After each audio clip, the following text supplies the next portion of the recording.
تابوت سکینہ کیا چیز ہے اور اس کی کیا کرامات تھی؟ تابوت سکینہ ایک ایسے صندوق کا نام ہے جو شمشاد کی لکڑی سے بنا ہوا تھا۔ اس صندوق میں حضرت موسیٰ علیہ السلام کا عصا مبارک، جبکہ حضرت ہارون علیہ السلام کا امامہ اور حضرت سلیمان علیہ السلام کی انگوٹھی اور تورات کے اصل نسخے اور من و سلوہ کا پیالہ اور انبیاء کرام علیہ السلام کی بہت سے تبرکات موجود تھے۔ بنی اسرائیل قوم میں یہ صندوق بہت ہی مقدس اور بابرکت سمجھا جاتا تھا۔ یہ لوگ جب بھی کفار سے جہاد کرتے اور کفار کے بڑے لشکروں کی کثرت اور شان و شوکت دیکھ کر سہم جاتے تو وہ خاص صندوق اپنے لشکر کے ساتھ رکھ لیتے تھے۔ اس صندوق سے رحمتوں و برکتوں کا ایسا ظہور ہوتا کہ ان کے قلوب میں سکون اور اطمینان پیدا ہو جاتا اور ان کے لرزتے ہوئے دل پھر پتھروں کی چٹانوں کی طرح مضبوط ہو جاتے۔ آسمان سے فتح نازل ہوتی اور یہ لوگ جنگ میں فتح یاب ہو جاتے۔ پیارے دوستو، کہا جاتا ہے کہ بنی اسرائیل میں جب بھی کوئی اختلافات پیدا ہوتا تو یہ لوگ اس خاص صندوق سے فیصلہ کراتے تھے۔ صندوق سے فیصلے کی آواز بھی سنی جا سکتی تھی۔ غرض یہ کہ یہ خاص صندوق جو تاریخ میں تابوت سکینہ کے نام سے مشہور ہے، چنانچہ اسے بنی اسرائیل میں اللہ کی رحمت، برکت، فتح اور نصرت کے نزول کا نہایت ہی مقدس اور بہترین ذریعہ سمجھا جاتا تھا۔ مگر جب بنی اسرائیل والے طرح طرح کے گناہوں میں مبتلا ہو گئے اور ان کی سرکشی اور بد اعمال حد سے زیادہ بڑھ گئے تو ان پر ذات باری تعالیٰ کا غضب نازل ہوا۔ تو کفار کی ایک قوم عمالقہ نے ایک جری لشکر کے ساتھ ان لوگوں پر حملہ کر دیا۔ ان کافروں نے بنی اسرائیل کا قتل و غارت کر کے اس کی عمارتوں کو توڑ پھوڑ ڈالا اور سارے شہر کو تہس نہس کر ڈالا اور اپنے ساتھ اس مقدس صندوق کو بھی اٹھا کر لے گئے۔ قوم عمالقہ کے کفار نے تابوت سکینہ کو کوڑے خانے میں پھینک دیا اور اس مقدس صندوق کی بے ادبی کی۔ اس بے ادبی کا عمالقہ کے ان کفار پر یہ عذاب پڑا کہ وہ لوگ طرح طرح کی بلاؤں اور مصیبتوں اور بیماریوں میں مبتلا ہو گئے۔ ان مصیبتوں اور بیماریوں کی وجہ سے قوم عمالقہ کا پورا شہر برباد اور ویران ہو گیا۔ یہاں تک کہ ان کافروں کو یہ یقین ہو گیا کہ اس مقدس صندوق کی بے ادبی کی وجہ سے ہم پر عذاب نازل ہوا ہے۔ تب ان کافروں کی آنکھیں کھل گئیں، چنانچہ ان لوگوں نے اس صندوق کو ایک بیل گاڑی میں رکھا اور ان بیلوں کو بنی اسرائیل کی بستیوں کی طرف ہانک دیا۔ جب حضرت شمویل علیہ السلام کو نبوت سے سرفراز فرمایا گیا تو اس زمانے میں وہاں کوئی بادشاہ نہیں تھا۔ قوم بنی اسرائیل نے آپ علیہ السلام سے درخواست کی کہ آپ ہم میں سے کسی کو ہمارا بادشاہ بنا دیجیے۔ آپ نے حکم الہی کے مطابق حضرت طالوت علیہ السلام کو بادشاہ بنا دیا، جو اس وقت بنی اسرائیل میں سب سے زیادہ طاقتور اور بہت بڑے عالم تھے، لیکن وہ نہایت ہی غریب اور مفلس تھے۔ بکریاں چرا کر اپنی زندگی گزر بسر کرتے تھے۔ اس پر بنی اسرائیل کی قوم نے اعتراض کیا کہ طالوت کا تعلق شاہی خاندان سے نہیں ہے، تو پھر یہ کیسے ہمارا بادشاہ ہو سکتا ہے؟ اس سے بہتر تو حکمرانی کے حقدار لوگ ہم ہیں، کیونکہ ہم سب لوگ شاہی خاندان سے تعلق رکھتے ہیں، اور ایک غریب اور مفلس انسان تخت شاہی کے لائق کیسے ہو سکتا ہے؟ بنی اسرائیل کے اس اعتراضات کا جواب دیتے ہوئے حضرت شمویل علیہ السلام نے یہ تقریر فرمائی، اس انسان کا تعین میری طرف سے نہیں ہے، بلکہ یہ تو ذات باری تعالیٰ کا حکم ہے جس نے اسے بادشاہت کے لیے چن لیا ہے، اور پھر ظاہراً بھی وہ تم میں سب سے بڑا عالم ہے اور ایک قوی، طاقتور، شکیل، جمیل، شجاعت اور بہادر، اور اس کے ساتھ ساتھ لڑائی کے فنون سے بھی پوری طرح واقف کار ہے۔ ذات باری تعالیٰ اپنا ملک جسے چاہے دے۔ اللہ کی ذات بزرگی والی اور علم والی ہے۔ اس کی بادشاہت کی نشانی یہ ہے کہ تمہارے پاس ایسا تابوت جس میں تمہارے رب کی طرف سے دلوں کا چین ہے، یعنی تابوت سکینہ تمہارے پاس واپس آئے گا۔ پیارے دوستو، اللہ تعالیٰ نے قرآن مجید فرقان حمید میں اس واقعہ کا ذکر کرتے ہوئے فرمایا ہے، اور ان سے ان کے نبی نے فرمایا، بے شک اللہ تعالیٰ نے طالوت کو تمہارا بادشاہ بنا کر بھیجا ہے۔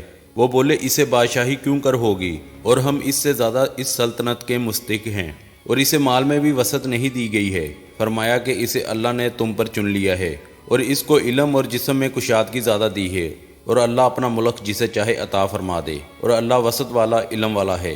اور ان سے ان کے نبی نے فرمایا، اس بادشاہی کی نشانی یہ ہے کہ آئے تمہارے پاس تابوت جس میں تمہارے رب کی طرف سے دلوں کا چین ہے، اور حضرت موسیٰ اور ہارون کے ترکے کی بچی ہوئی چیزیں ہیں جس کو فرشتے اٹھا کر لائیں گے۔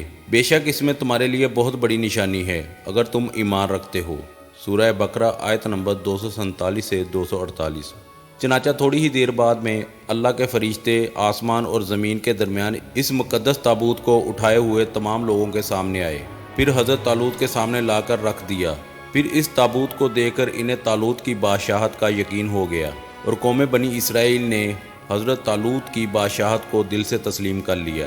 جب حضرت طالوت علیہ السلام بنی اسرائیل کے بادشاہ بن گئے تو آپ نے بنی اسرائیل کو جہاد کے لیے تیار کیا، اور ایک جالوت نامی کافر بادشاہ سے جنگ کرنے کے لیے اپنے سپاہیوں کو لے کر میدان جنگ میں نکلے۔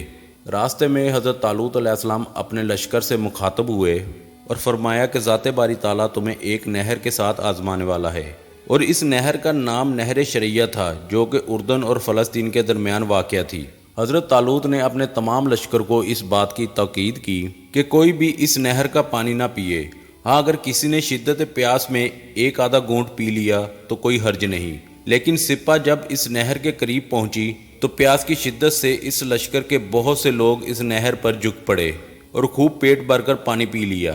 ان میں موجود کچھ لوگ پختہ ایمان والے بھی تھے، جنہوں نے اس آزمائش کی گھڑی میں نہر کا پانی نہیں پیا، اور اگر پیا بھی تو ایک آدھا گھونٹ۔ لیکن جنہوں نے خوب پیٹ بھر کر پانی پیا تھا، ان افراد کی پیاس تو بجھ گئی، لیکن وہ میدان جنگ میں جنگ کرنے کے قابل نہیں رہے۔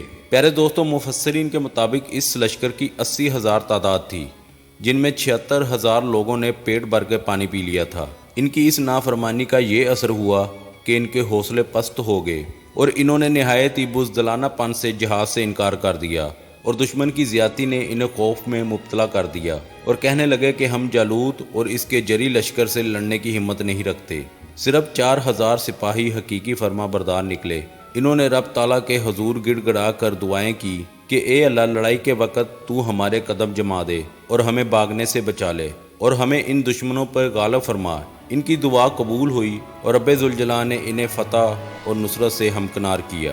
جالوت بہت ہی جری قد آور اور نہایت ہی طاقتور بادشاہ تھا۔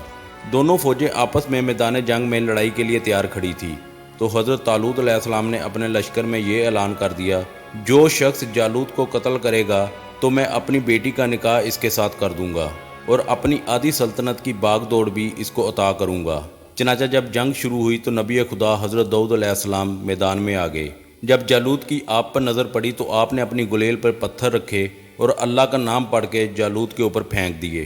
یہ پتھر جا کر سیدھا جالوت کے ناک اور کھوپڑی پر لگے، اور اس کے بیجے کو پاش کرتے ہوئے سر کے پیچھے سے نکل کر اس کے سپاہیوں کو لگے، جس سے اس کے بہت سے سپاہی ہلاک ہو گئے۔ جالوت کے مرتے ہی اس کے لشکریوں کی ہمت ٹوٹ گئی، اور اس کے لشکر میں بھڑکم سی مچ گئی۔ حضرت داؤد علیہ السلام آگے بڑھے اور جالوت کی لاش کو گھسیٹتے ہوئے لائے اور اپنے بادشاہ حضرت طالوت کے سامنے ڈال دیا۔ اس پر حضرت طالوت اور بنی اسرائیل میں خوشی کی لہر دوڑ گئی۔ جالوت کے قتل ہو جانے کے بعد اس کا لشکر باغ نکلا، اور حضرت طالوت کو فتح اور کامیابی حاصل ہوئی۔ حضرت طالوت نے وعدے کے عین مطابق اپنی بیٹی کا نکاح حضرت داؤد علیہ السلام کے ساتھ کر دیا، اور انہیں اپنی آدھی سلطنت کا بھی بادشاہ مقرر کر دیا۔ اس واقعے کے 40 سال بعد جب حضرت طالوت انتقال فرما گئے تو حضرت داؤد علیہ السلام اس پوری سلطنت کے بادشاہ بن گئے۔ جب حضرت شموئیل علیہ السلام بھی اس دار فانی سے پردہ فرما گئے تو اللہ تعالیٰ نے حضرت داؤد علیہ السلام کو بادشاہت کے ساتھ ساتھ نبوت اور پیغمبری سے بھی سرفراز فرمایا۔ پیارے دوستو، ایک روایت میں ہے کہ حضرت داؤد علیہ السلام کی شدید خواہش تھی کہ وہ اس صندوق یعنی تابوت سکینہ کے لیے ایک مستقل ٹھکانہ بنائے تاکہ یہ محفوظ رہے۔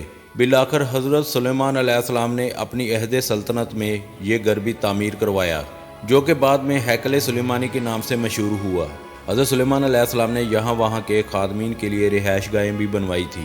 ان کے بعد آنے والے بادشاہ اس ہیکل کی تعمیر میں اضافہ کرتے رہے، حتیٰ کہ تابوت سکینہ کا مخصوص کمرہ ان مختلف عمارتوں کی 12 دریوں میں چاروں طرف سے گر گیا۔ 895 قبل مسیح میں جب ایک شفاق اور ظالم بادشاہ بخت نصر نے بنی اسرائیل کے علاقوں پر حملہ کیا تو بخت نصر بادشاہ نے عمارتوں کے ساتھ ساتھ اس ہیکل سلیمانی کو بھی تباہ و برباد کر دیا، اور اس افراتفری میں تابوت سکینہ کہیں غائب ہو گیا، اور آج تک اس تابوت کا کوئی سراغ نہیں مل سکا۔